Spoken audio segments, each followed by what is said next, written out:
पुढचं आहे इंटिग्रेशन काढायचं आहे. Integration cos 2x plus 2 sin square X upon sin square x dx. तुम्हाला इथं थोडंसं मी इथं अंडरलाईन करतो, काय काय माहित पाहिजे बघा. सगळ्यात पहिल्यांदा अंडरलाईन म्हणण्यापेक्षा ह्याला बघा, हे हायलाइट केलं बघा. cos 2x चे एकूण 4 फॉर्म्युले आहेत. आता इथं आले साइन स्क्वेअर, म्हणजे मग cos 2x चा साइन स्क्वेअर वाला फॉर्म्युला म्हणजे cos 2x काय असते 1 मायनस 2 साइन स्क्वेअर एक्स असते. थिटा असते, थिटाच्या ऐवजी एक्स घेतलं.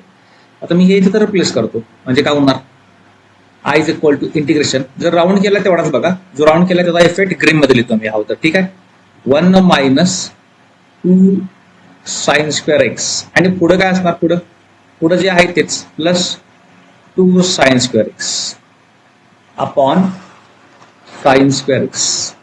तुम्हाला हे माहित पाहिजे sine 2x is equal to 1 minus 2 sine square असते. अजून 3 फॉर्म्युले आहेत, पण मी ते कन्फ्युज करत नाही, जो पाहिजे तोच घेतला. इथं सिम्प्लिफिकेशन करताना बघा साइन स्क्वेअर इथं पण आहे, साइन स्क्वेअर इथं पण आहे, हे प्लस आहे हे मायनस आहे, म्हणजे हे गेट कॅन्सल. मग काय राहिलं, काय नाही म्हणजे 1 अपॉन साइन स्क्वेअर आहे.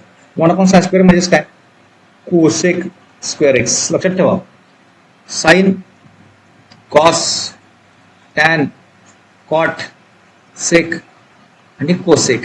साइनचा इनवर्स कोसेक असते, कॉसचा इनवर्स सेक असते, टॅनचा इनवर्स कॉट असते. तसं इथं काय पाहिजे 1 बाय साइन. 1 बाय साइन म्हणजे साइनचा इनवर्स काय असणार आहे कोसेक असणार आहे. आता साइन स्क्वेअर मध्ये असल्यामुळे कोसेक पण स्क्वेअर मध्ये आलं.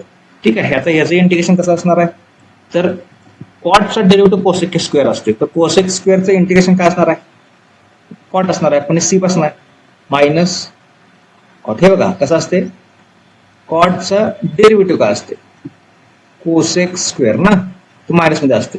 हे मायनस इथं लावलं का, इथलं 1 इकडे मायनस 1 इकडे घेतलं का एकच. ठीक आहे, म्हणजे याचं हे काय असणार इंटिग्रेशन, तर मायनस घ्या कॉट एक्स प्लस